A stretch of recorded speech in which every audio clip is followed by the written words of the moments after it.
The Senate will come to order. The chaplain, Dr. Barry Black, will give the prayer.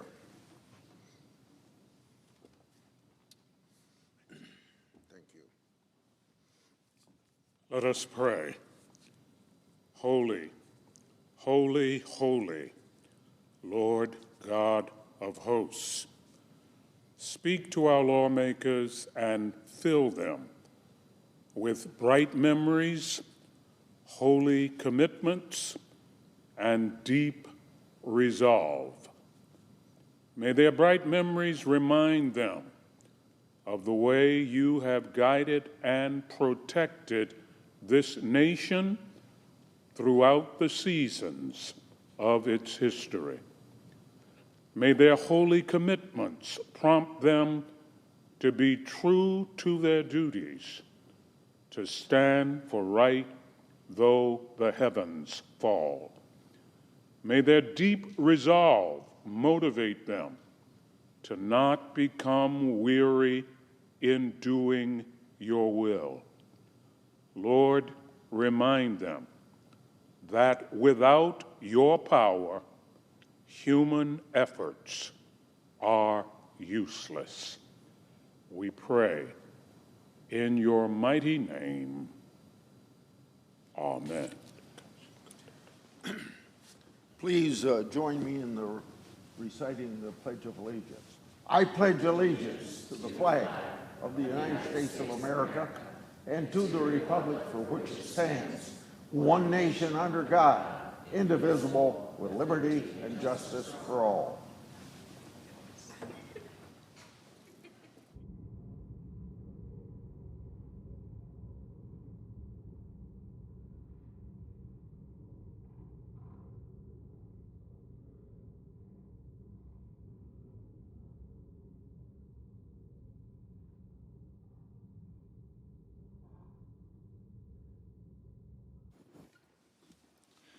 Under the previous order, the leadership time is reserved.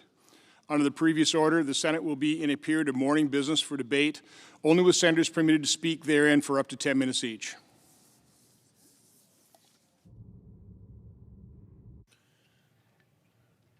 Mr. President. Senator from Iowa. Speak in morning business for 2 or 3 minutes.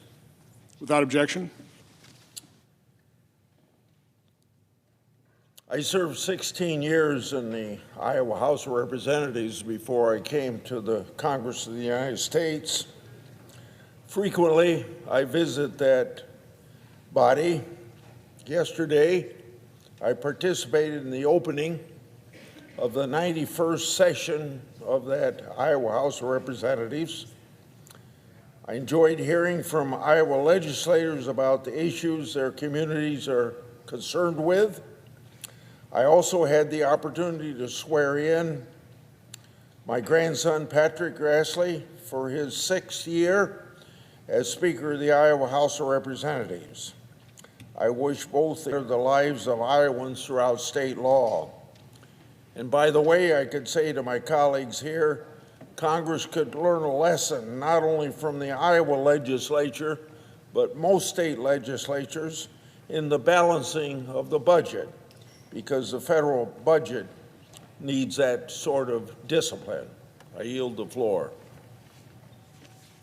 I don't need a copy.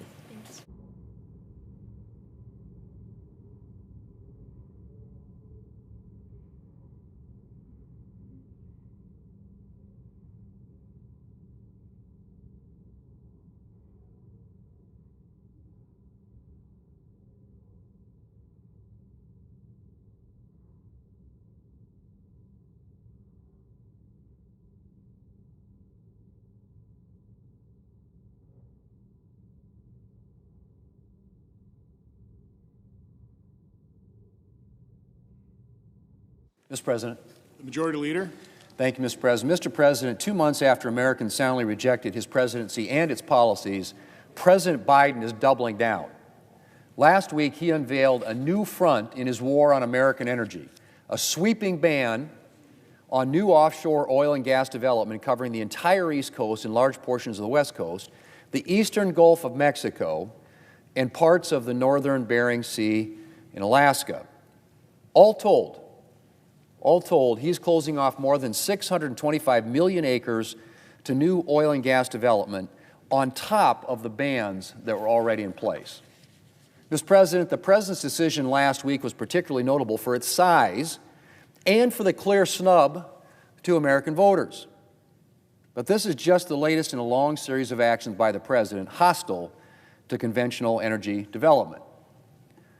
A pause on approvals of liquefied natural gas exports, a sharp decline in leases issued for oil and natural gas on public lands and waters, restrictions on drilling in large areas of the National Petroleum Reserve in Alaska, the cancellation of leases in the Arctic, the administration's so-called good neighbor rule designed to effectively force fossil fuel-powered power plants to close. And, Mr. President, the list goes on. In short, President Biden has done everything he can to set us up for a future of diminished conventional energy production. And that's a problem, because we are nowhere near being able to rely primarily on alternative energy. And if we don't have sufficient conventional energy, we're going to find ourselves in serious difficulties. For starters, Mr. President, insufficient conventional energy production could mean big increases in energy bills for American families. A lack of domestic supply or the need to rely on expensive energy imports will be likely to make things like gas and electricity far more expensive. Now, needless to say, that's the last thing that Americans are looking for after the steep increases in gas and electricity bills under the Biden administration. And apart from price, there is the even more concerning prospect of major supply shortages. I'm fairly sure Americans don't want to wait in long lines for gas or face rationing or wonder whether the lights are actually going to turn on when they hit the light switch. And then there are the national security implications. If we're not producing enough conventional energy here at home, we're going to have to make up the supply from abroad, most likely from hostile nations or volatile areas of the world. And as European countries learned the hard way after Russia invaded Ukraine, relying on hostile nations for your energy supply is not a winning proposition. Plus, foreign production can be far less environmentally friendly than producing oil and gas here at home. One of the best things that we can do for our national security is to ensure that we have a stable, reliable, and affordable domestic energy supply.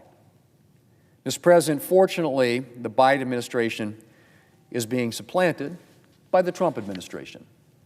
And I know that President Trump is committed to reversing President Biden's anti-conventional energy policies and unleashing American energy production. Hopefully, it will be possible to undo much of the damage that President Biden has done and set us up for a secure energy future. But it's worth reflecting on what might have been and could be again if we don't have a Congress and a president committed to conventional as well as renewable energy development. And I hope that future administrations, Democrat as well as Republican, will make American energy security a priority. Mr. President, I yield the floor, and I suggest the absence of a quorum. The clerk will call the roll. Ms. Alsobrooks.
Mr. President, Leader.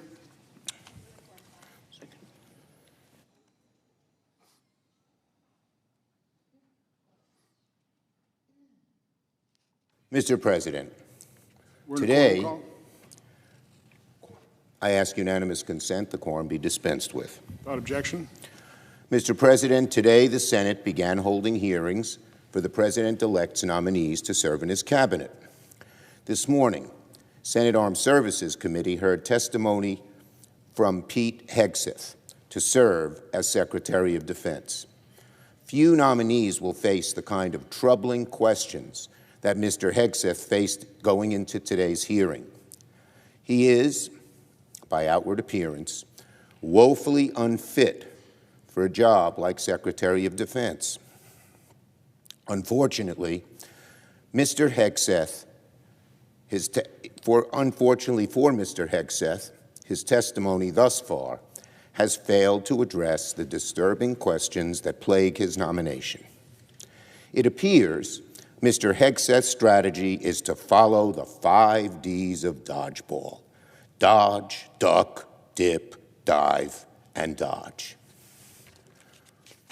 Mr. Hegseth failed to explain, for one, why someone with his lack of qualifications should be entrusted to lead our armed forces.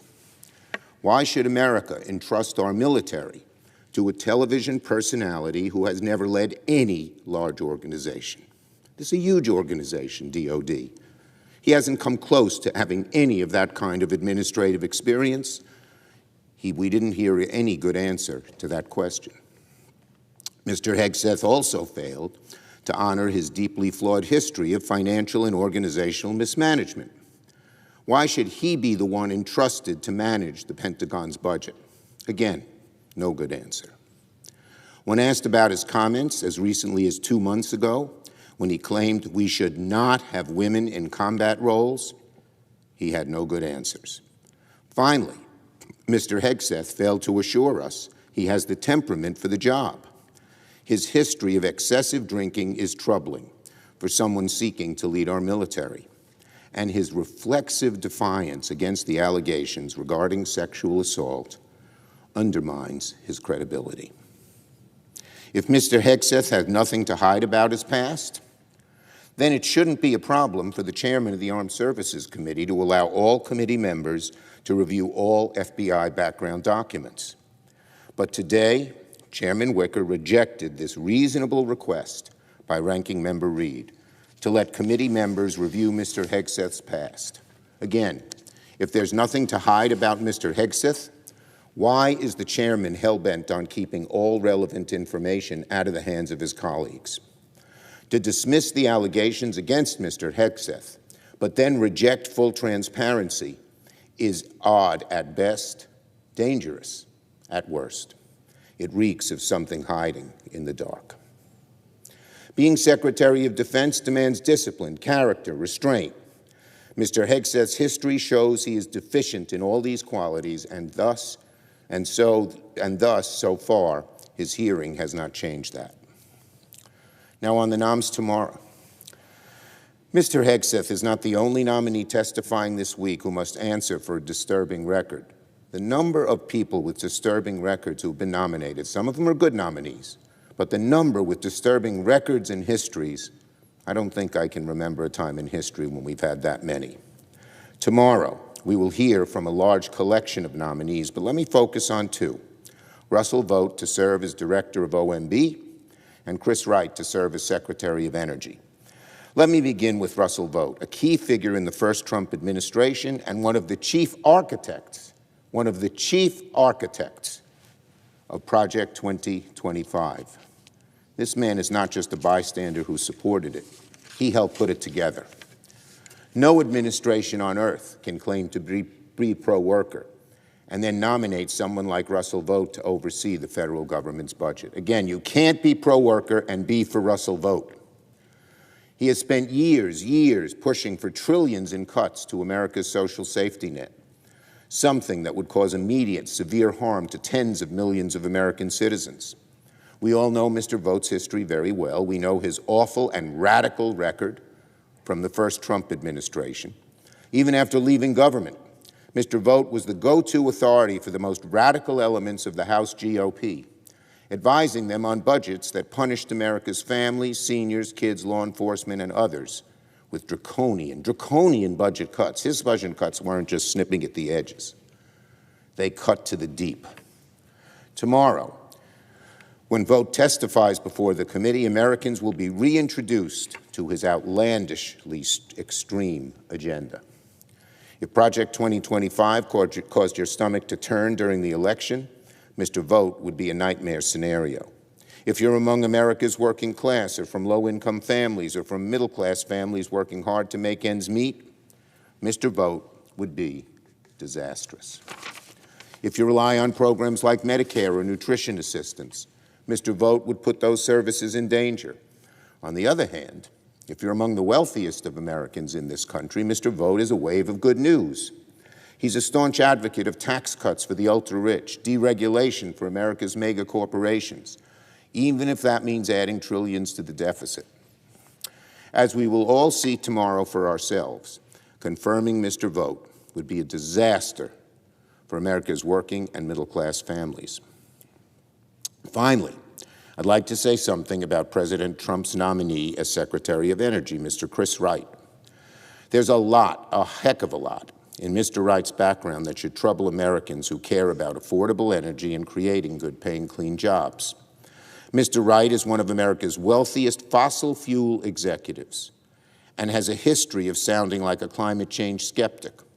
He once said there is no climate crisis, and, quote, "We have seen no increase in the frequency of hurricanes, tornadoes, droughts, and floods." What on earth is this man talking about? Is he such an ideologue that he doesn't see the truth of the world around him? Mr. Wright, look over at California right now and say that we haven't had increases in these kinds of problems. Tomorrow, Mr. Wright must answer for his background and his comments. It's like putting a fox in the henhouse. If you believe in clean energy, you couldn't have a worse nominee. If confirmed, will Mr. Wright fight to lower the cost of American consumers, or will he fight to help the bottom line of polluters and oil companies? Will Mr. Wright push policies that build on the progress we made in the Inflation Reduction Act that has created hundreds of thousands, if not millions, of good-paying, clean jobs? Or will he kill those jobs because he's such an ideological extremist? If confirmed, will Mr. Wright advance our country into a prosperous, affordable, clean energy future, or will he take us backward and do the bidding of big oil? He must answer these questions and more tomorrow. I yield the floor.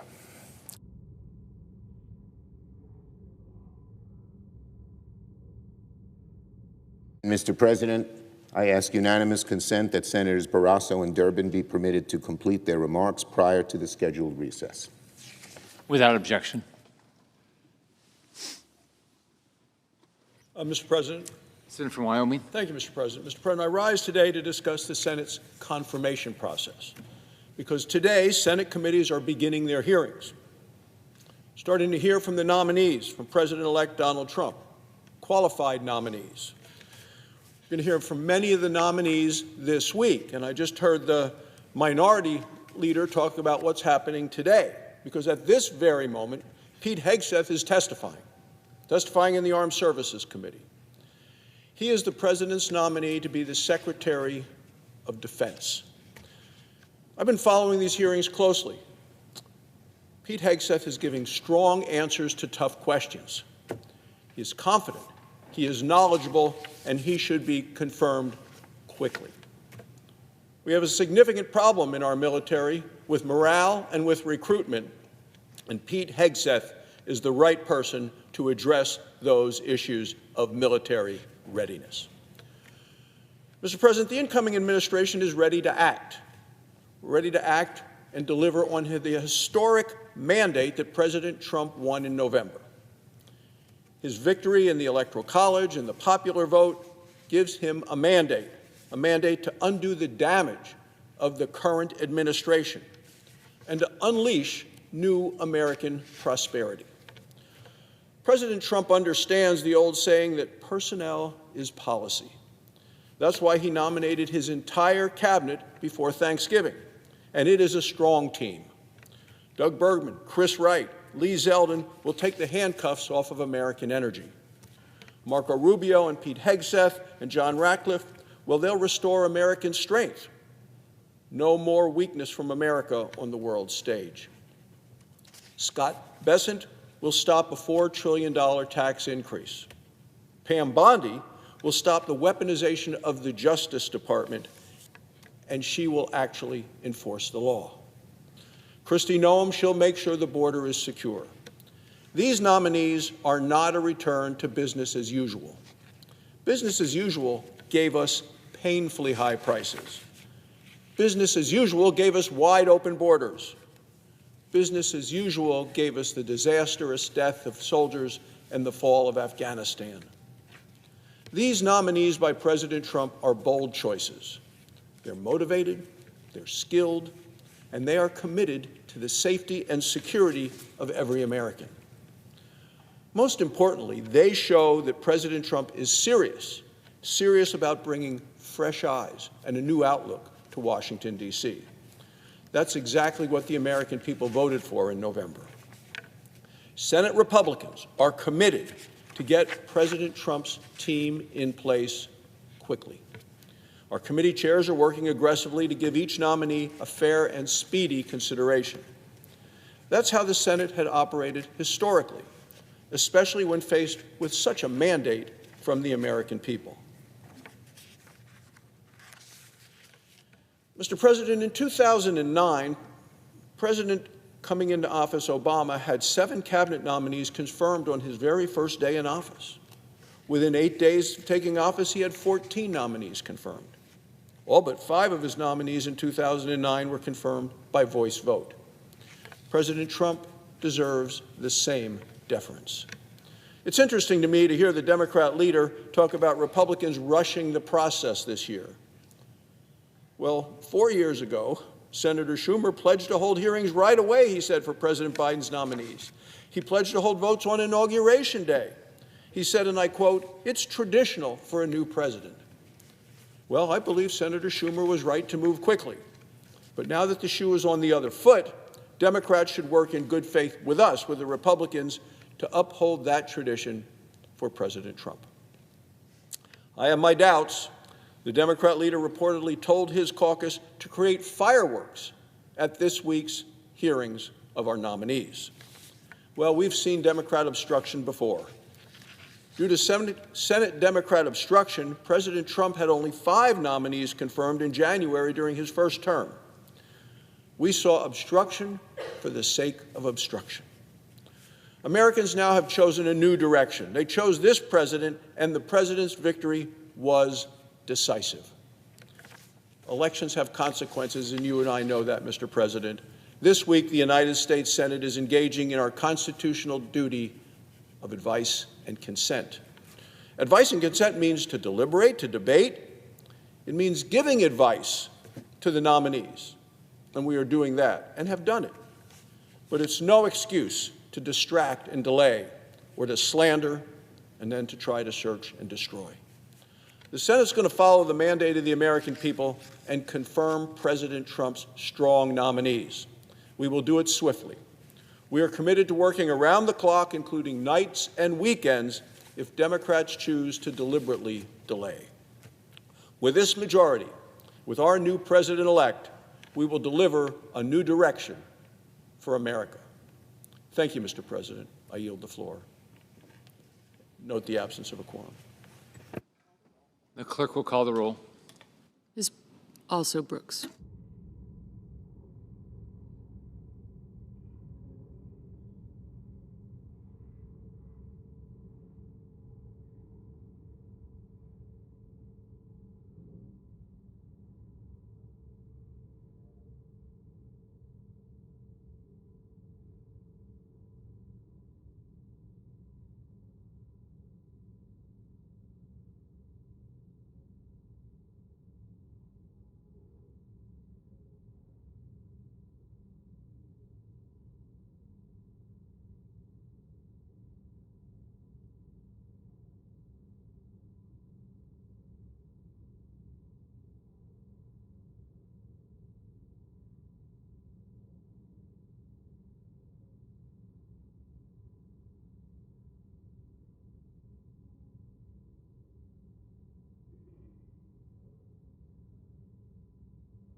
President, Senator from Illinois.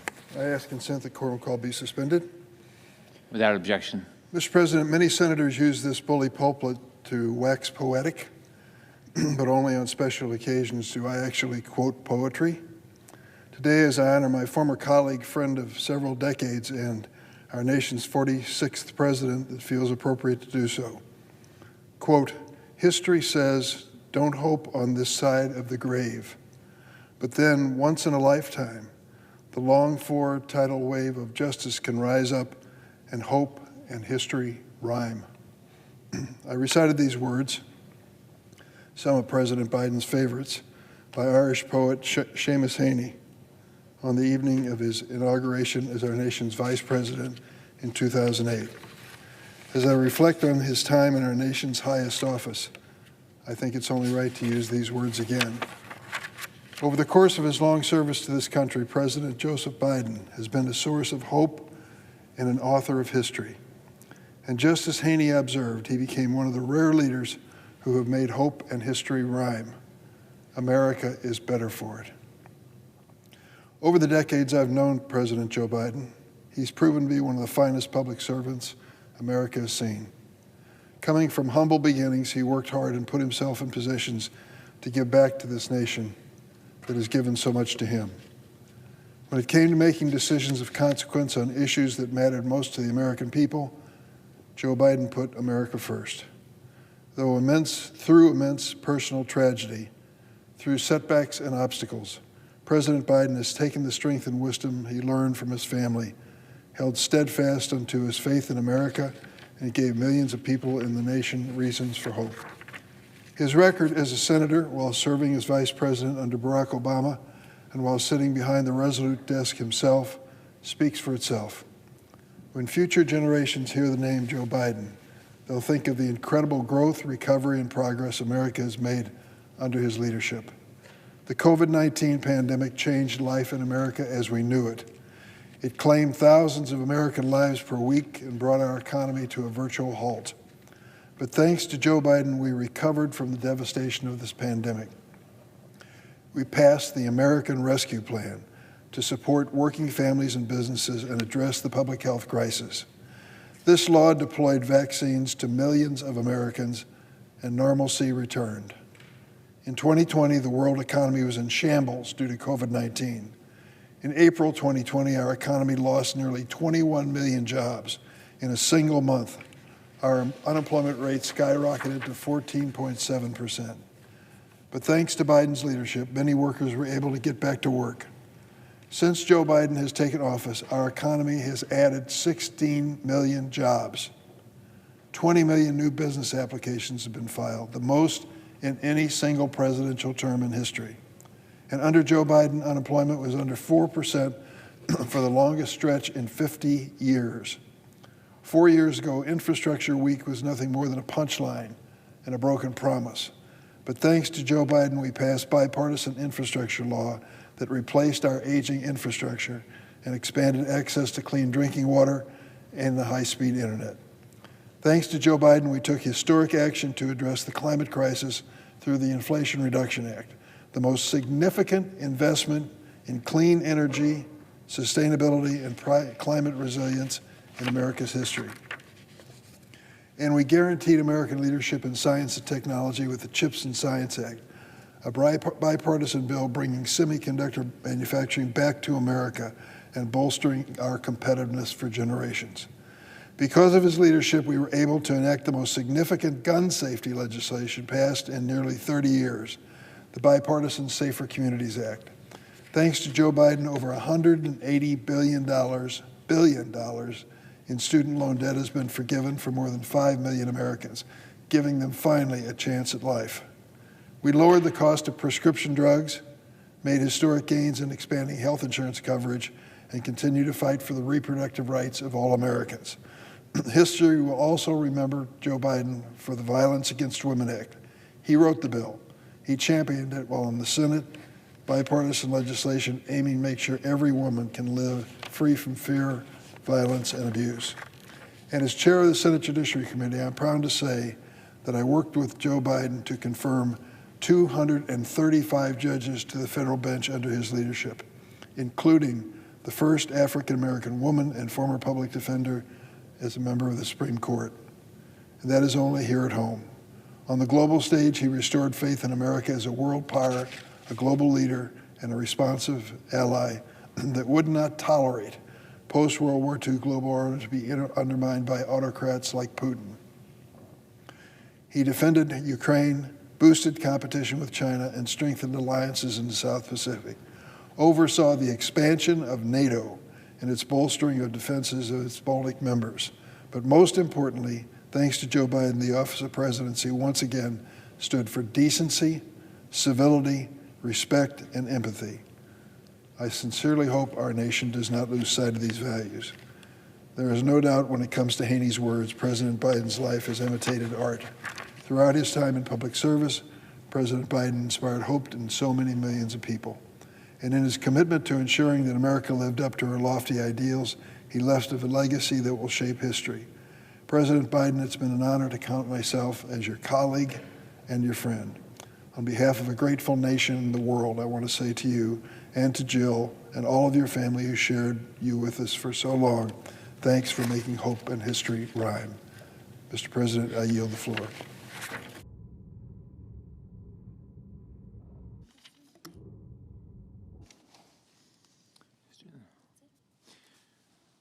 Under the previous order, the Senate stands in recess until 2:15 p.m.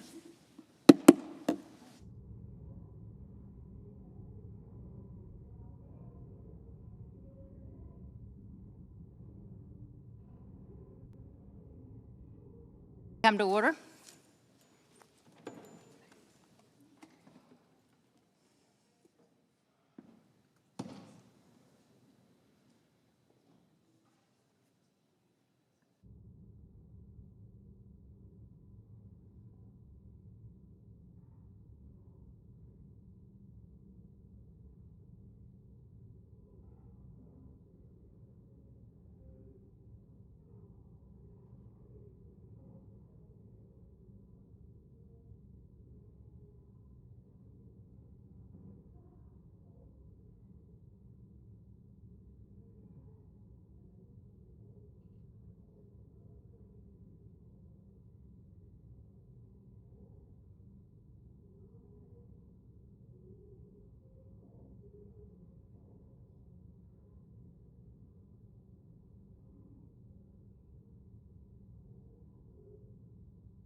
The chair lays before the Senate the certificate of election for the state of West Virginia. The certificate, the chair is advised, is in form suggested by the Senate. If there be no objection, the reading of the certificate will be waived and will be printed in full in record. If the senator-elect will now present himself at the desk, the chair will administer the oath of office.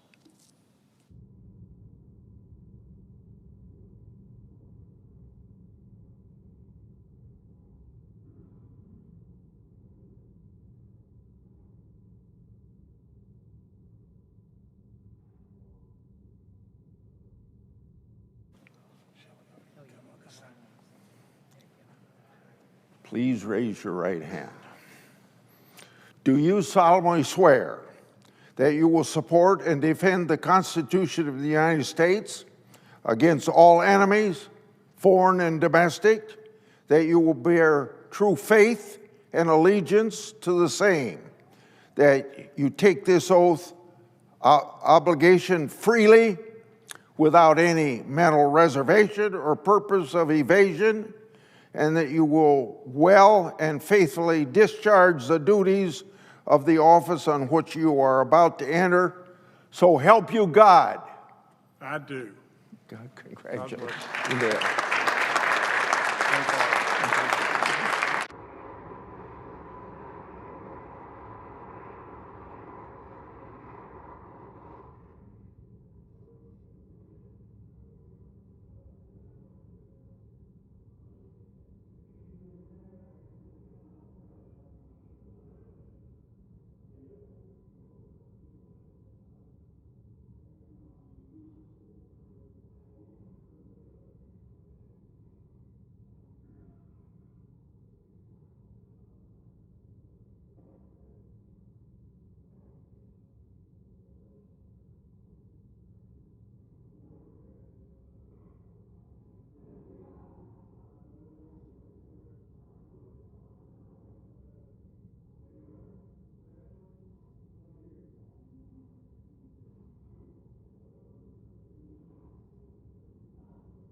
Senator from Texas. Madam President, I'd suggest the absence of a quorum.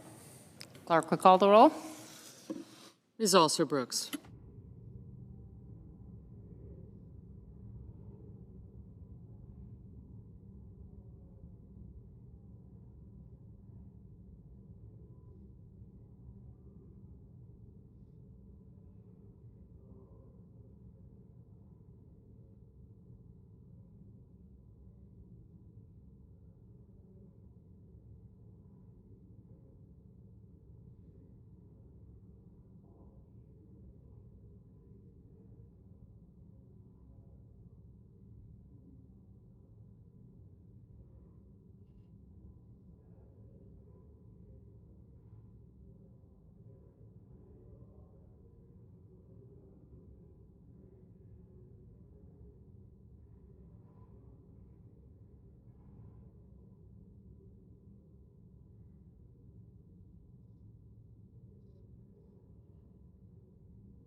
Madam President, Senator from Texas. Madam President, I would ask unanimous consent that the quorum call be dispensed with.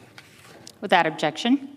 Morning business is closed under the previous order. The Senate will resume consideration of S5, which the clerk will report. Calendar number 1S5, a bill to require the Secretary of Homeland Security to take into custody aliens who have been charged in the United States with theft and for other purposes. Madam President, Senator from Texas. Madam President, last week I had a chance to lay out some of my top priorities for the new Congress as Republicans take the helm. Today, I want to elaborate on the first of those priorities, which is to confirm President Trump's cabinet. Back in November the 5th, it seems like a long time ago, but it was just the other day, Americans went to the polls to elect new leaders, including a president of the United States. Voters made their voices heard as to which direction our country should go because they plainly believed that we were heading in the wrong direction. And as a result of that vote, President Trump won the election decisively. Now, from my perspective, that means he is entitled to his team, absent some extraordinary circumstances, because it's his team or cabinet that will help him follow through on the promises that he made on the campaign trail. Once confirmed, these men and women will then be accountable to him and the American people to accomplish the goals that he has set out for them. That's the way the process is supposed to work.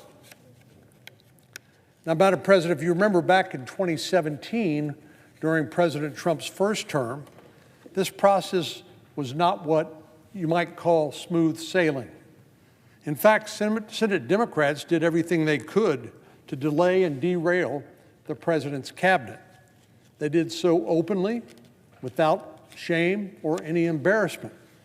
In fact, when Senate Minority Leader at the time was asked in an interview back in 2017 if he would attempt to keep Justice Scalia's seat open rather than work with Republicans to confirm a Republican president's nominee, he said, absolutely.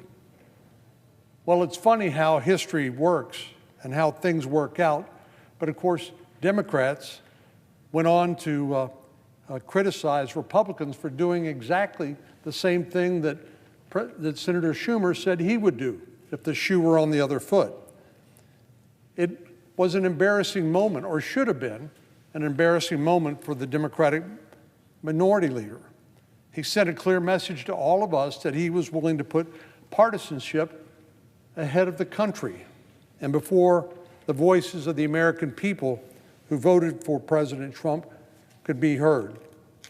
If Democrats repeat the same play this year, they will only further embarrass themselves and the party and be a disservice to the American people who elected President Trump and J.D. Vance on November the 5th. So I would like to caution my colleagues, my Democratic colleagues, not to play the same shenanigans again. But unfortunately, it looks like they've come up with a new tactic. The delays we're already starting to see in the confirmation process are completely unacceptable. We know when President Trump will be sworn in, that's January the 20th, and we need to make sure that as many members of his cabinet, particularly his national security cabinet, are available to be confirmed when President Trump takes his hand off the Bible. Just 2 days ago, Axios News reported some interesting details, for example, surrounding the Democrats' handling of the nomination of Tulsi Gabbard, President Trump's choice to be Director of National Intelligence. According to this report, Democrats on the Senate Intelligence Committee are refusing to work as a team with Republicans to schedule her hearing, citing concerns that her background checks are not yet completed. Now, this is unacceptable. According to Axios, Ms. Gabbard has submitted all of the paperwork required on her end as part of the background check process. And this is someone who serves currently as a lieutenant colonel in the National Guard. It's a former member of Congress, somebody who's been thoroughly vetted for security purposes. But it is up to the Biden administration, because they currently hold office, including all parts of the executive branch, including the Department of Justice and the FBI. It's up to them to make sure the paperwork is expedited so Ms. Gabbard can have her hearing and presumably, if confirmed, be available to serve on day one after President Trump is sworn into office. So the FBI needs to work 24/7, not we'll get around to it when we can. They need to work 24/7 to get these background checks done before the nomination hearings, and so the hearings can actually be set.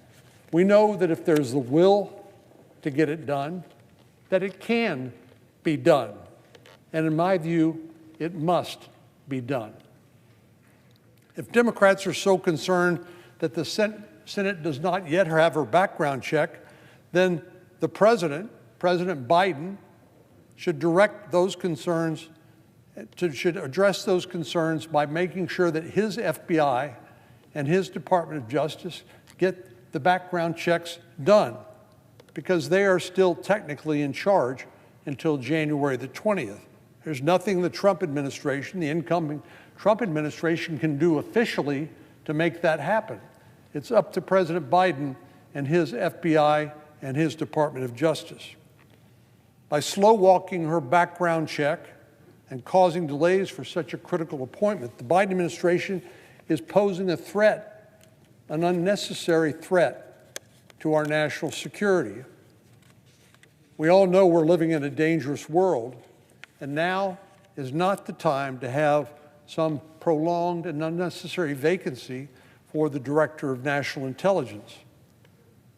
So I would hope our Democratic colleagues and the administration, the current administration, would abandon this futile and dangerous tactic. As other nominees are working to complete their requisite paperwork, I would urge the Biden administration to work with the incoming administration, not against the administration, to expedite this process. They talk about a peaceful transfer of power. Well, that's what this includes. This is part of that peaceful transfer of power from one administration to the next. Democrats have a duty and a responsibility to set aside any partisan tactics and to give the president an opportunity to have his cabinet confirmed. Just imagine how Democrats and even the mainstream media would respond if an outgoing Republican administration intentionally caused delays for crucial appointments after voters gave them a mandate. They would claim this is a threat to our nation's security. Republicans would be accused of playing games and playing politics with critical government agencies. And of course, their favorite pet accusation, Democrats would undoubtedly call these tactics a threat to democracy. Well, with the shoe on the other foot, the situation is no different. Back in 2015, the senator from Michigan, Senator Stabenow, said, quote, "When a president wins an election, they have a right to their team." That's exactly how we should understand this process. President Trump was elected, and he has a right to his team. Again, this doesn't mean that the Senate will rubber stamp any nominee. That's what advice and consent is all about. The background checks, the hearings, like we see this morning with the Secretary of Defense nominee, Mr. Hegseth. This means committees must hold hearings and votes for each of the president's nominees. It's that simple. And of course, Democrats have every opportunity during these hearings to ask any questions that they want and to vote however they want. We're not saying their rights should somehow be constricted, but to deny and delay the hearings outright is simply unconscionable and dangerous. Democrats are not entitled to sabotage this president by denying him his cabinet. Any efforts to do so undermines the democratic process and that peaceful transfer of power. that we hear so much about and which is so important. Senate Republicans, Senate Democrats, and the outgoing Biden administration alike must act in the best interest of the country, not in their party's best interest, not in pursuit of some partisan agenda, but in the best interest of the country. And it is far from America's best interest to have President Trump sitting alone at the White House, maybe with the Vice President, and no cabinet there to support him in his efforts. President Biden should remember that people around the country and around the world will be watching very closely his final days in office. Unfortunately, his administration has already been marked by a multitude of failed policies and scandals. President Biden would be wise to note that the handling of the transition at the end of his term can, if mishandled, further tarnish his administration's reputation. History will not be forgiving if his outgoing administration decides to threaten the safety and security of the American people by causing unnecessary delays for cabinet appointments, particularly his national security cabinet. The American people elected President Trump as the next leader of our country. Now it's the time for the Senate to do our job by making sure that the president has the team he needs to do that job. And I intend to do everything I can to see that his nominees are confirmed on a timely basis. Madam President, I yield the floor, and I would note the absence of a quorum. Clerk will call the roll. Ms. Alsor-Brooks.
Madam President, Senator from Alabama. I ask consent that the quorum call be dispensed with. Without objection. Thank you, Madam President. Last week, the Senate took a big bipartisan step towards honoring the life and legacy of Laken Riley, answering her loved one's call to action, and protecting American families.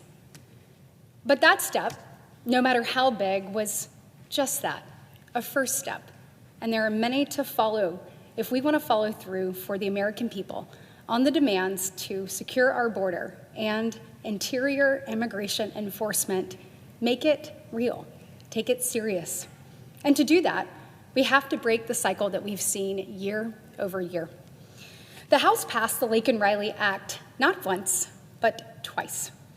Senator Budd took this very bill to the Senate floor last year, and unfortunately, our Democratic colleagues blocked it.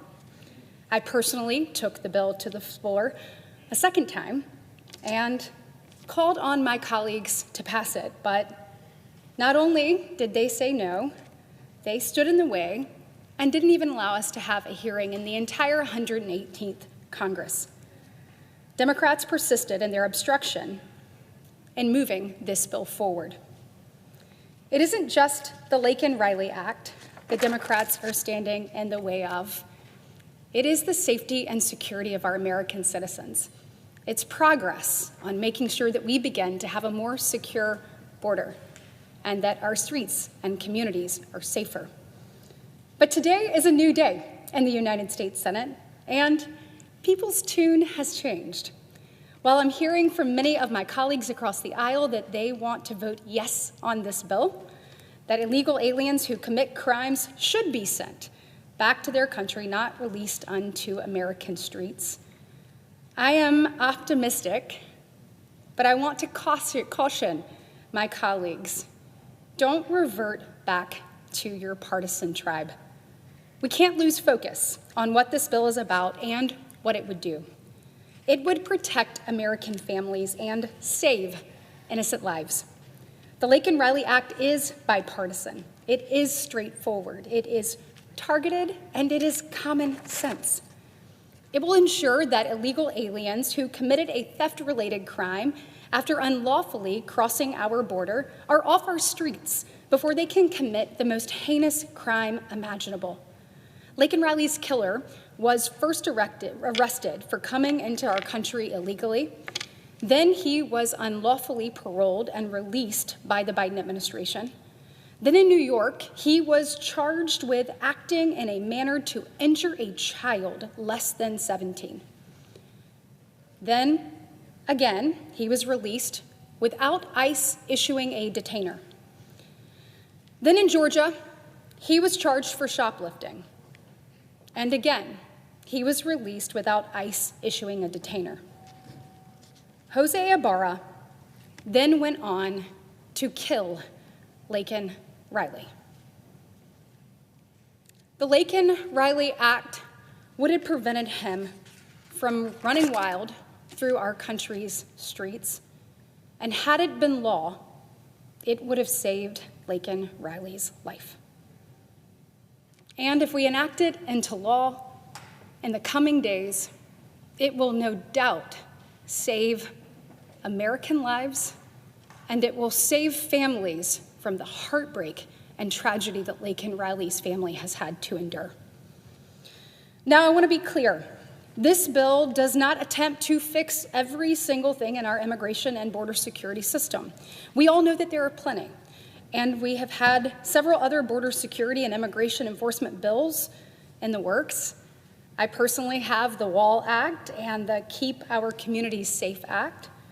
But you'll notice I am not trying to tack those bills onto the Laken Riley Act as amendments, because this is a targeted bill to protect American families from criminal, illegal aliens. Isn't that common sense? Look, regardless of which side of the aisle you're on, I think this is clearly common ground that we should be able to rally around. I know that my Republican colleagues heard the American people's voices in November, and we are answering that call. The question remains, will enough Democrats join us to make it happen? Unfortunately, there are some working to create another push to block this vital legislation. So special interest groups are working around the clock right now to try to kill this bill. They are waging a campaign of misinformation, and in doing so, trying to create enough momentum so this bill doesn't become law. They have created every far-fetched hypothetical that they can dream up, but never discussing the real tragedies of Laken Riley and how they could have been stopped if we had only done our job. I've refuted their claims in conversations with my colleagues, and we will continue to do so. But what the American people should know is this. These are the same groups that have publicly fought to keep our borders wide open for years. They're the groups who thought that Joe Biden was too tough on the border and immigration, if that is even possible. We know how far out of touch that is. These are, of course, groups who don't want ICE detaining criminal illegal aliens. They're the very groups that actually wanted to abolish ICE. I am hopeful that my colleagues will listen to the verdict the American people delivered on November 5th, rather than the propaganda of these radical interest groups. The time to act is now. The American people have made their voices heard. They want action, Madam President, and they want it without any delays. They want the Laken Riley Act. It is a strong bipartisan piece of legislation that has support from both sides of the aisle in both chambers. 48 House Democrats voted for it. It's co-sponsored by Senators John Fetterman and Ruben Gallego of the Democratic Party. I am grateful for their co-sponsorship and encouraged by other members of the Democratic Party who have said this is a bill I would like to see across the finish line. Last week, we had 84 senators who voted to advance it. So each one of my colleagues is left with one simple question this week. What will you choose to protect? Open borders? Or it is time to fulfill the responsibility we have to the American people to protect the citizens of this country from criminals who would do them harm. It is time to make sure that what happened to Laken Riley and her family never happens again. It is time to pass the Laken Riley Act. And it is past time to choose American body having the courage to do that this week. Thank you, and I yield the floor.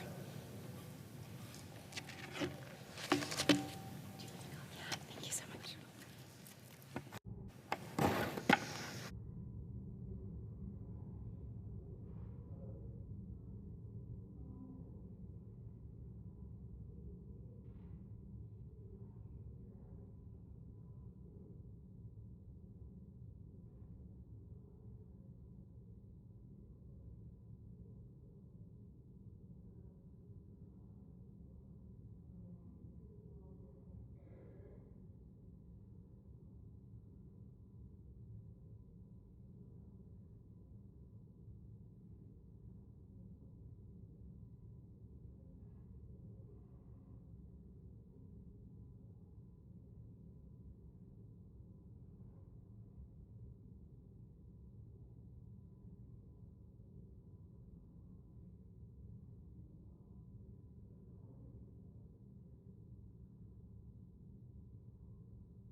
Madam President. Senator from Missouri. Madam President, we are here in the second week of the 119th Congress with enormous work to do. We have a border to secure, we have streets to make safe, we have an economy to resurrect, we have, in short, a great nation to rebuild. And nothing could be more central to that rebuilding than the strengthening of the American family. And nothing could be more urgent for our future than the revival of the American working class. And those two things, Madam President, go precisely together. The truth is, we have been living these last 40 years or so in the great American decline. Our economy has declined. We were once the manufacturing and trade capital of the world. Everybody wanted to trade with us. We were the envy of the world in every possible way economically. That's not true any longer. Now we are a debtor nation. Our standing in the world has declined. We were the leader of the free nations not so long ago. Now the nations of the world rush to court China and regard the United States as yesterday's news. Our cities have declined. They're not safe. Our health has declined. Our hope for the future has eroded. And all the while, this town has plowed ahead with the failed policies of the last 40 years. This town has assured us that everything is fine. We only need to spend a little bit more, issue a little bit more debt, give our giant corporations a few more tax breaks, maybe get involved in another foreign war or two. This town has pursued the projects of the governing class and neglected the weightier matters, the well-being of our families and of our working people. And Madam President, let's be honest, my party, the Republican Party, has too often in these years been part of the problem. The Republican Party has too often spoken up for corporate interests rather than for the interests of families. The Republican Party has too often cooperated with a corporate agenda rather than an agenda to empower workers. We need a change in this town. We need a change in this Congress. We need a change in this party. And that is the opportunity that we have in the moment before us. Because I submit to you, Madam President, the fact is this: you can measure the strength of a nation in the strength of its families. And you can study the struggles of a nation in the struggles of its working people. And right now, our families and our working people in this country are struggling.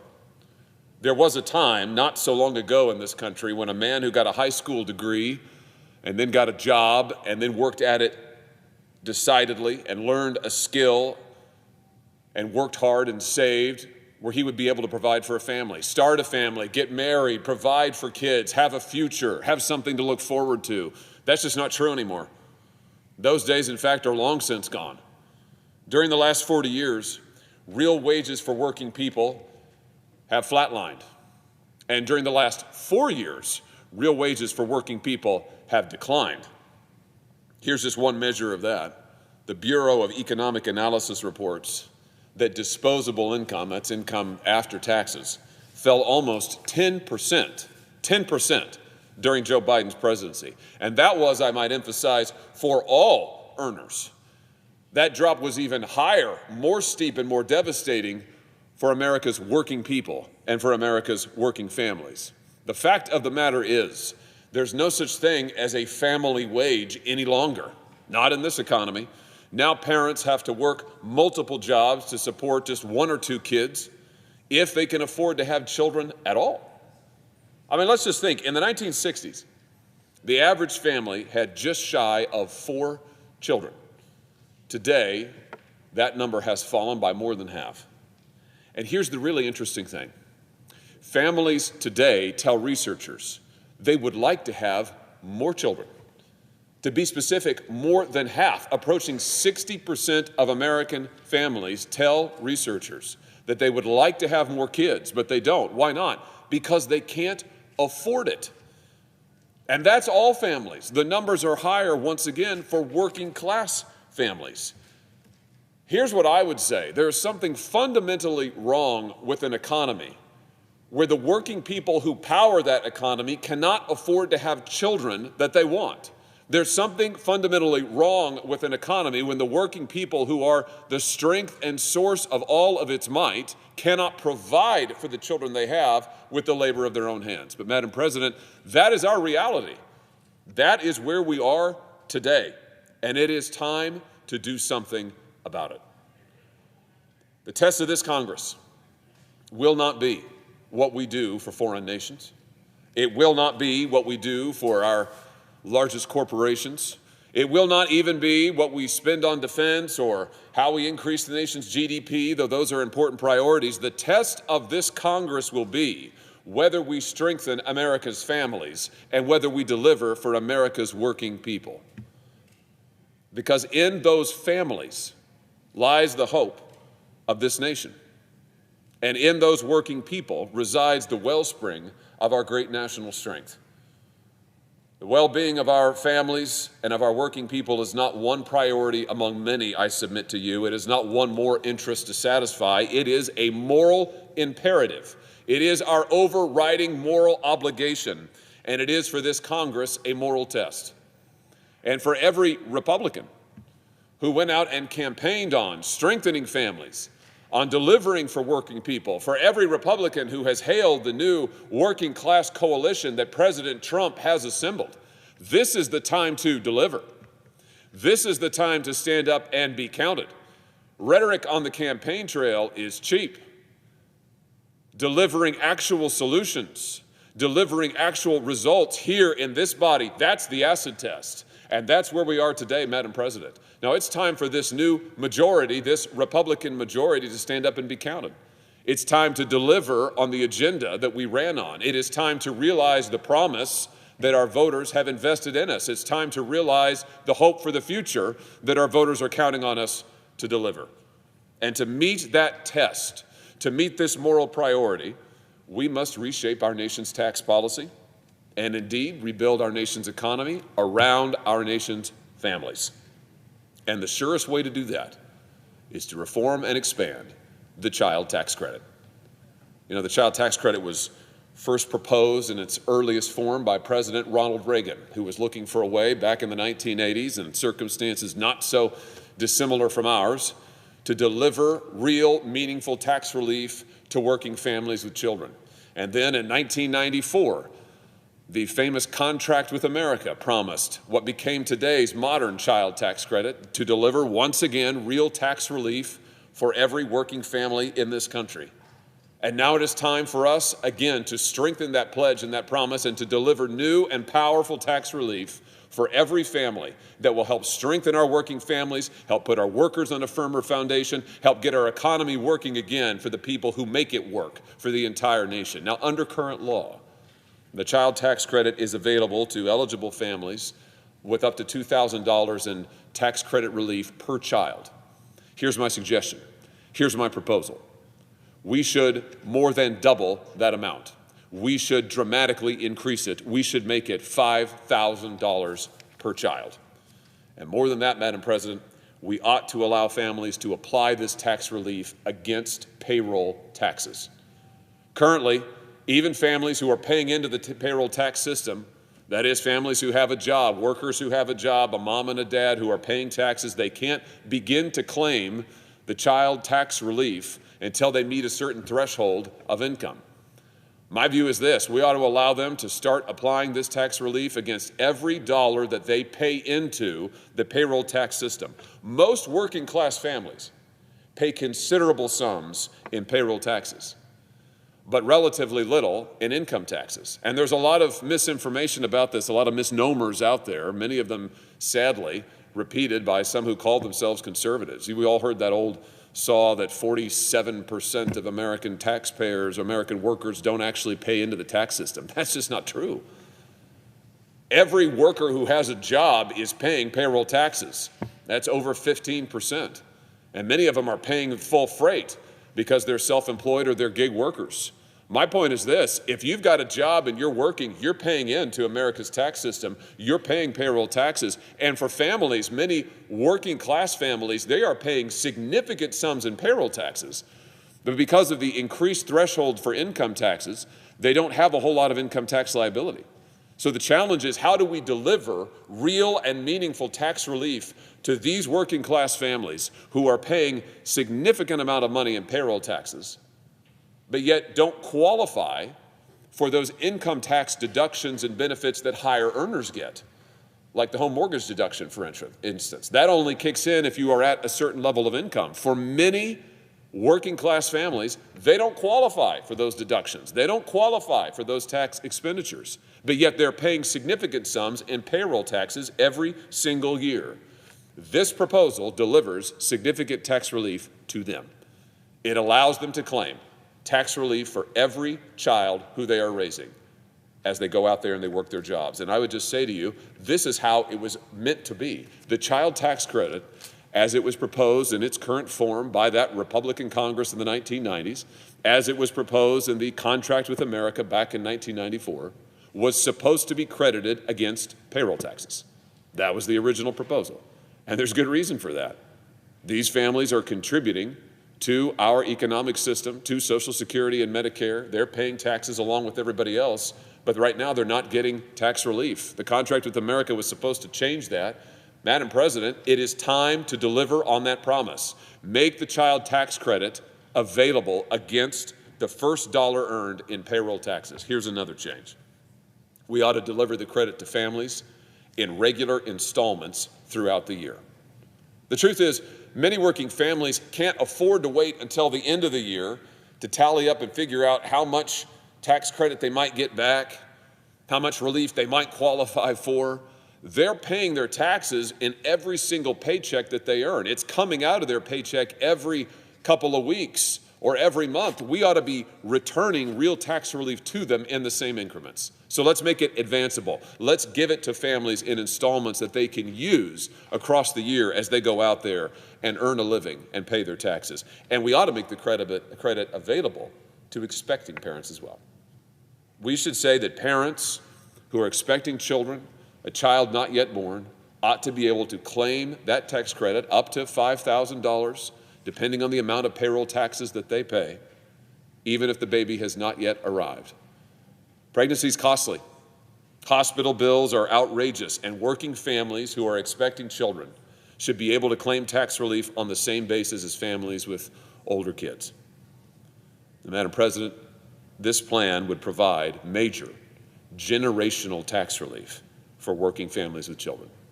And I emphasize working. What I propose is not social assistance. It is not social insurance even. It is a tax cut. You have to work a job and pay taxes in order to earn the credit. But under our current system, too many families do work. Under our current system, too many do pay considerable sums in taxes but do not qualify for tax relief in any meaningful way. It is time to change that and make this relief available for working families. And this proposal advances a second important principle as well, and that's the principle that everyone who pays taxes ought to get relief, and relief ought to be available on the basis of family. Now, conservatives have said for years that family is the cornerstone of society. We've said for years that it's the first and irreplaceable building block of our nation. Well, our tax policy ought to reflect that. Our whole national policy ought to reflect that. And we shouldn't shy away from saying that we ought to deliver tax relief and tax cuts on the basis of family formation, on the basis of family size, and yes, on the basis of family need. Madam President, this is only a beginning. There's much more to do. We have years of decline of the American family to reverse. We have years of neglect of the American worker to undo. The challenges are indeed formidable, but this is the moment for the revival that we seek. And so let us not delay. Let us begin. I yield the floor.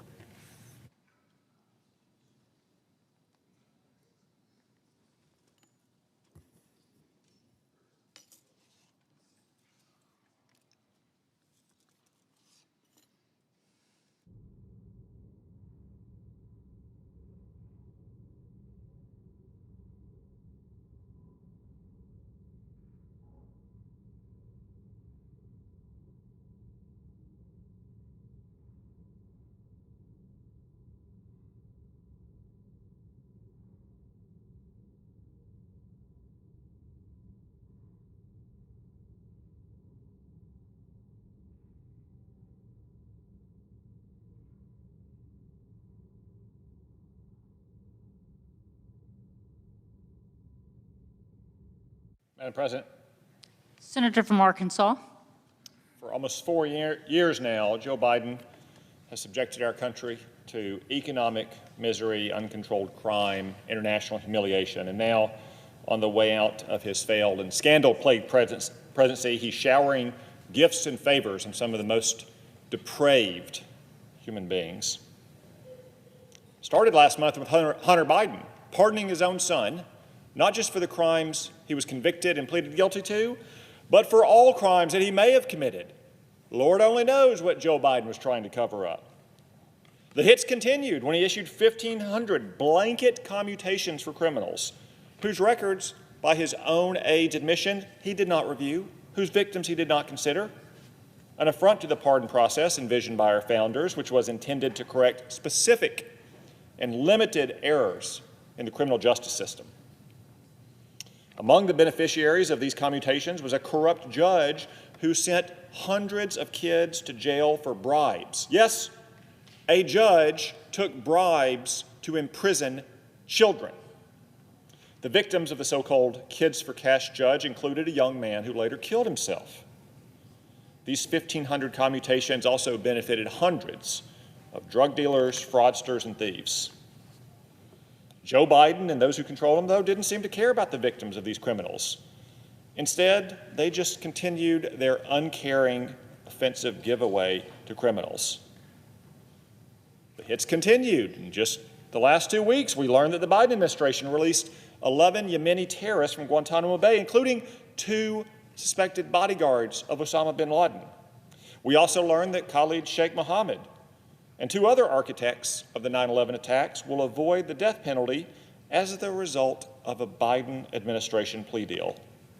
That plea bargain is an insult to the sacrifice of the thousands of young Americans who left their homes, their families, and their professions after 9/11 and volunteered to go fight on behalf of our country.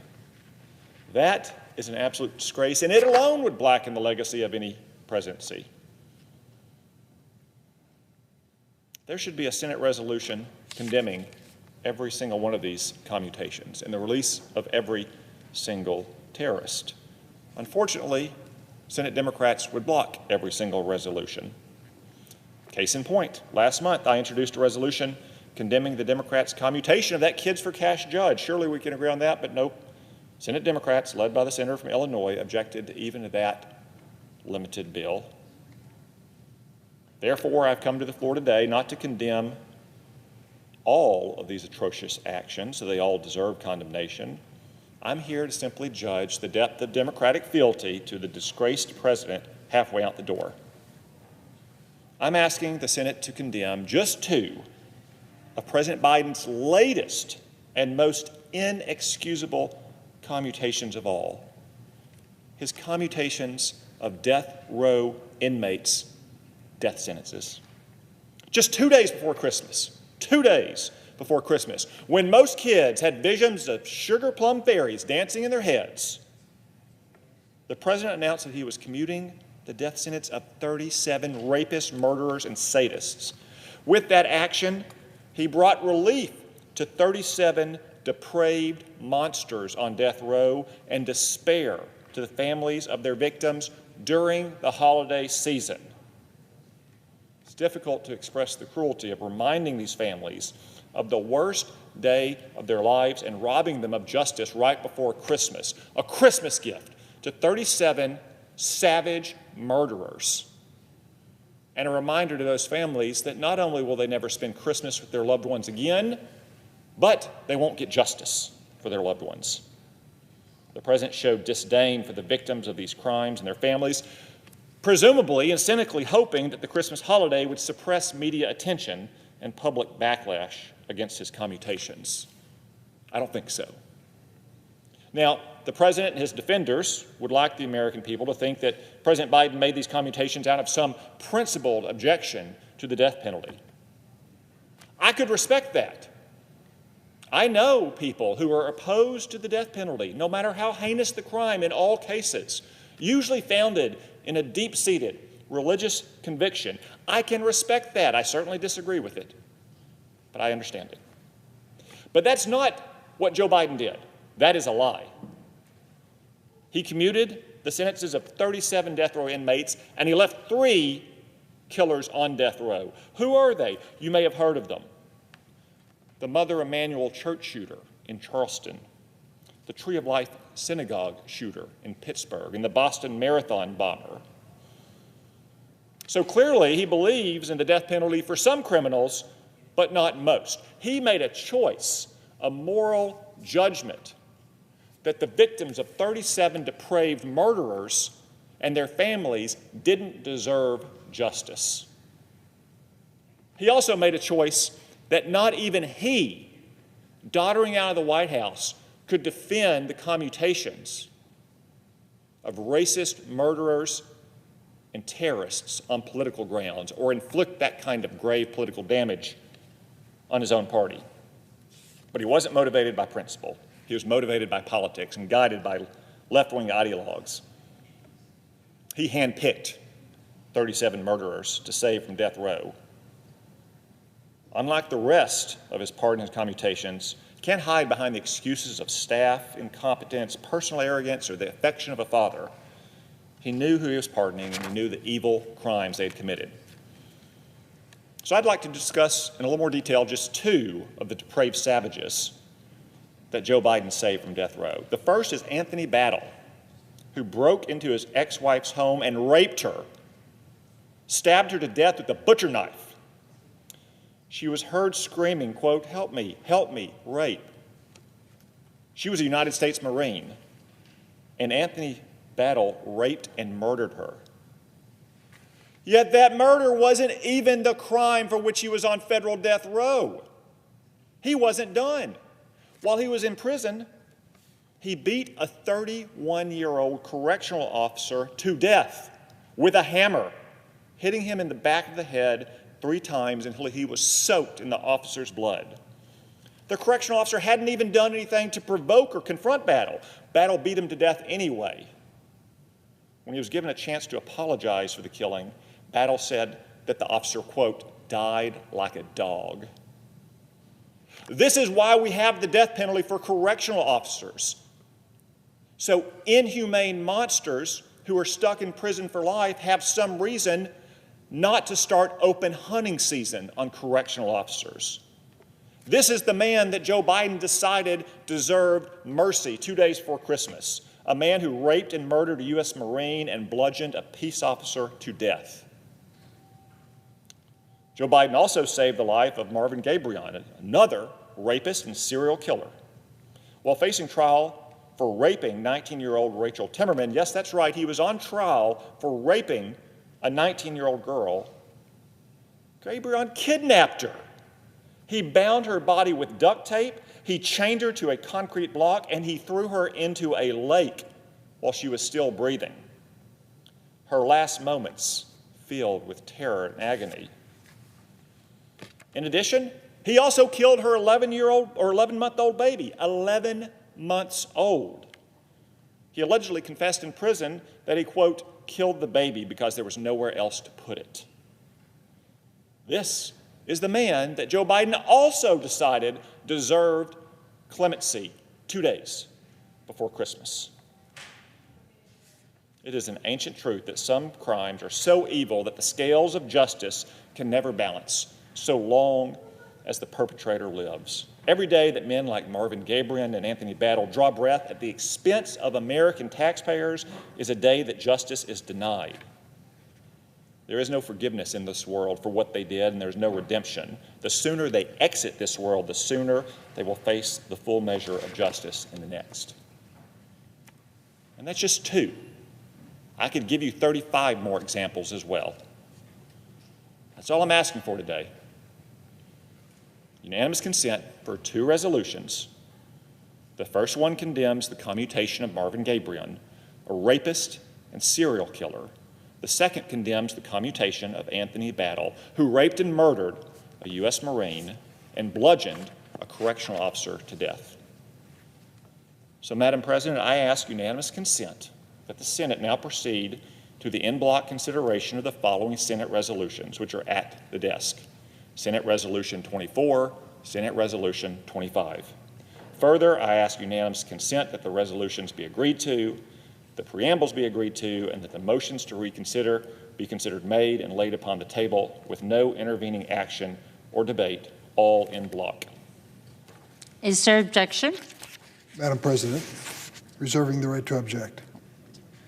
The Democratic whip. Madam President, I've listened carefully to the presentation of the senator from Arkansas and waited to hear 5 words. I waited patiently as he described these heinous crimes and the action of President Biden, waiting to hear 5 words. To my knowledge, unless I missed him, he went through his whole speech without mentioning those 5 words. They're critical to this whole issue. I'd like to clarify the record on President Biden's recent clemency efforts. On December 23rd, President Biden announced he would commute the sentences of 37 of the 40 individuals who are on federal death row. These individuals will now have their sentences reclassified from execution, and here are the 5 words, to life without possibility of parole. Life without possibility of parole.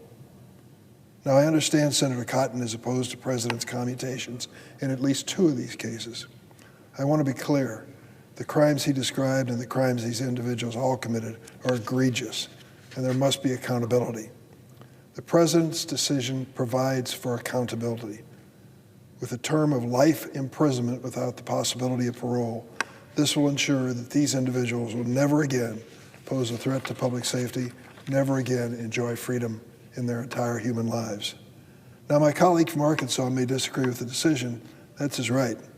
But I have long advocated for the abolition of the federal death penalty. I know he sees it differently. I commend President Biden for his leadership. The death penalty is deeply, deeply flawed. History tells us a terrible tale of the victims of the death penalty in America. It has disproportionately been applied to people of color. That's a fact. That is why I serve as lead sponsor of the Federal Death Penalty Prohibition Act, bicameral legislation to prohibit the use of death penalty at the federal level. I spoke out in July of 2020 when the Trump administration ended a 17-year hiatus on federal executions.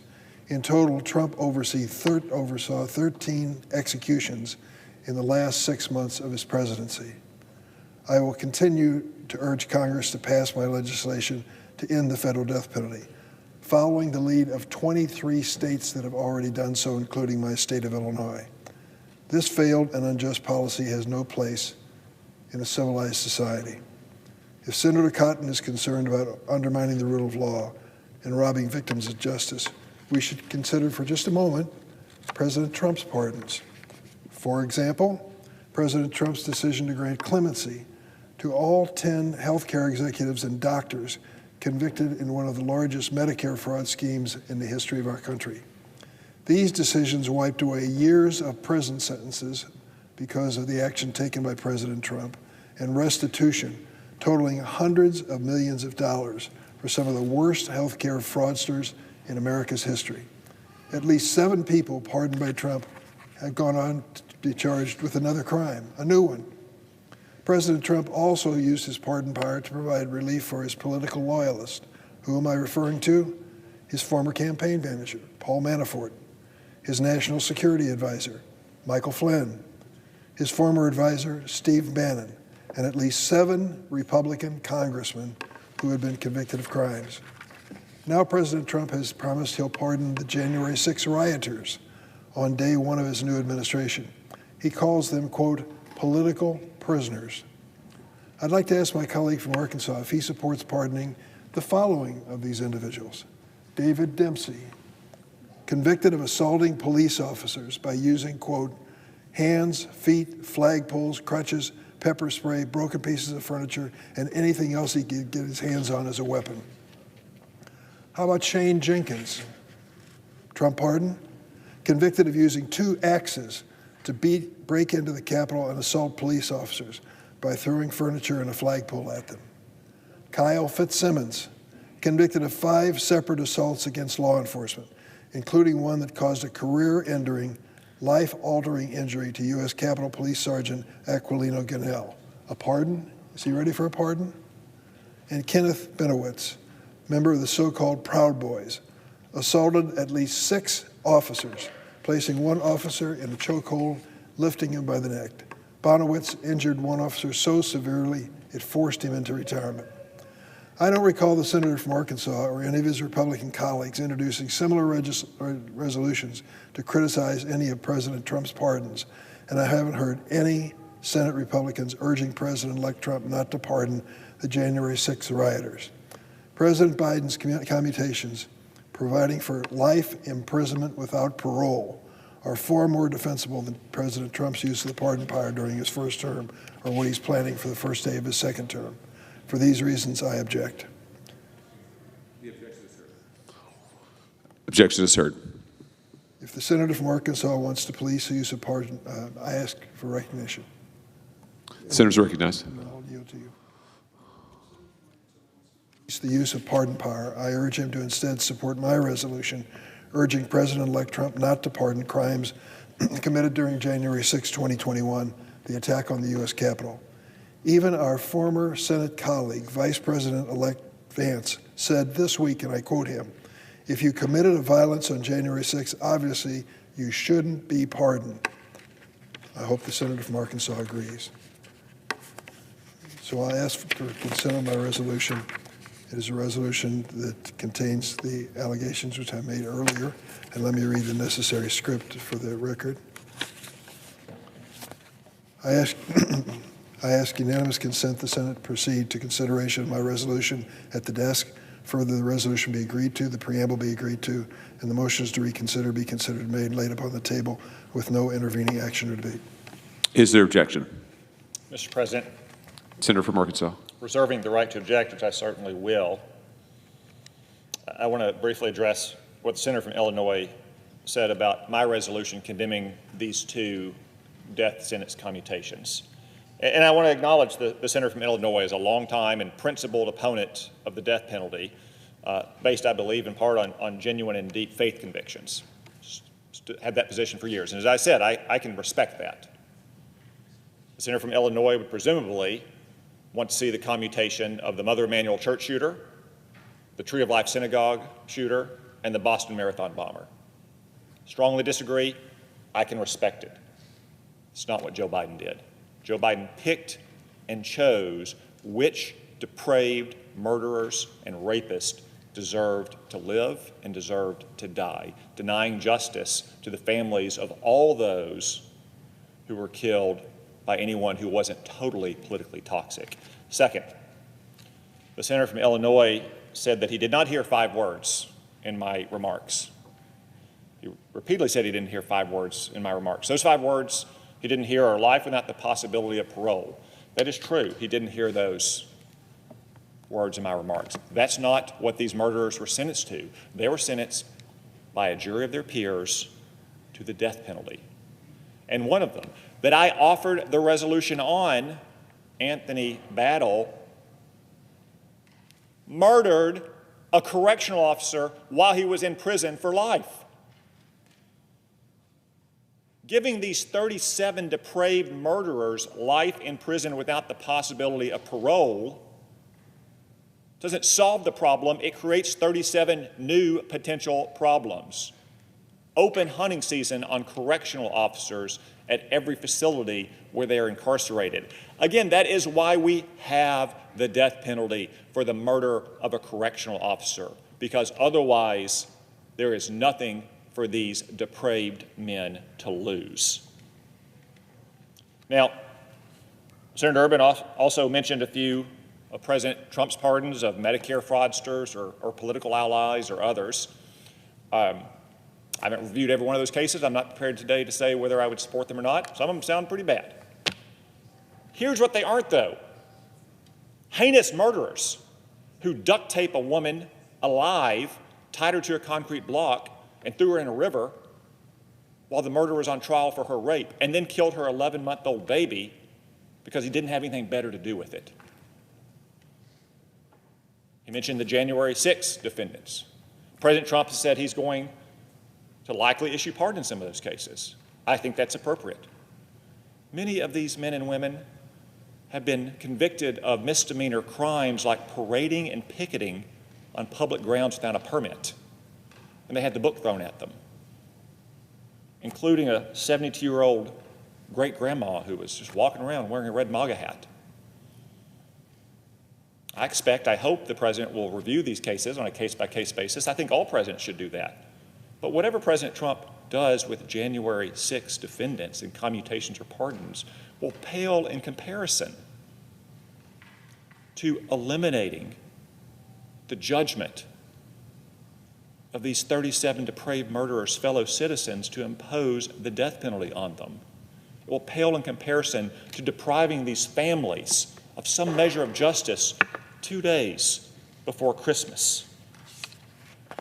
So I do object to this resolution, and I cannot believe that this Senate, our Democratic colleagues, cannot bring themselves to condemn some of these pardons over the last 2 months of Hunter Biden, or the Kids for Cash judge who sold kids into juvenile detention centers for bribes, or now depraved murderers. I object, Mr. President. Objections heard.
Madam President.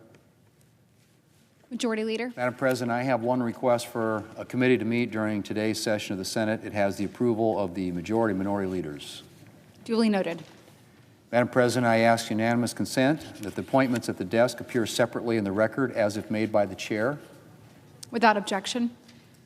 As in executive session, I ask unanimous consent that the injunction of secrecy be removed from the following treaty transmitted to the Senate on January 14, 2025 by the President of the United States. Treaty with the United Arab Emirates on mutual legal assistance in criminal matters, treaty document number 119-1. I further ask that the treaty be considered as having been read the first time, that it be referred with accompanying papers to the Committee on Foreign Relations in order to be printed, and that the President's message be printed in the record. Without objection, so ordered. Madam President, I ask unanimous consent that the Senate proceed to the consideration of S-Res 26, which is at the desk. The clerk will report. Senate Resolution 26 to constitute the majority party's membership on certain committees for the 119th Congress or until their successors are chosen. Is there objection to proceeding to the measure? Without objection, the Senate will proceed. Madam President, I ask unanimous consent the resolution be agreed to and the motion to reconsider be considered made and laid upon the table with no intervening action or debate. Without objection. Madam President, I ask unanimous consent that when the Senate completes its business today, it stand adjourned until 12 noon on Wednesday, January the 15th, that following the prayer and pledge, the journal proceedings be approved today, at the morning hour be deemed expired, the time for the two leaders be reserved for their use later in the day, and the Senate resume consideration of calendar number 1, S5. Without objection. If there is no further business to come before the Senate, I ask that it stand adjourned under the previous order. Senate stands adjourned until noon tomorrow.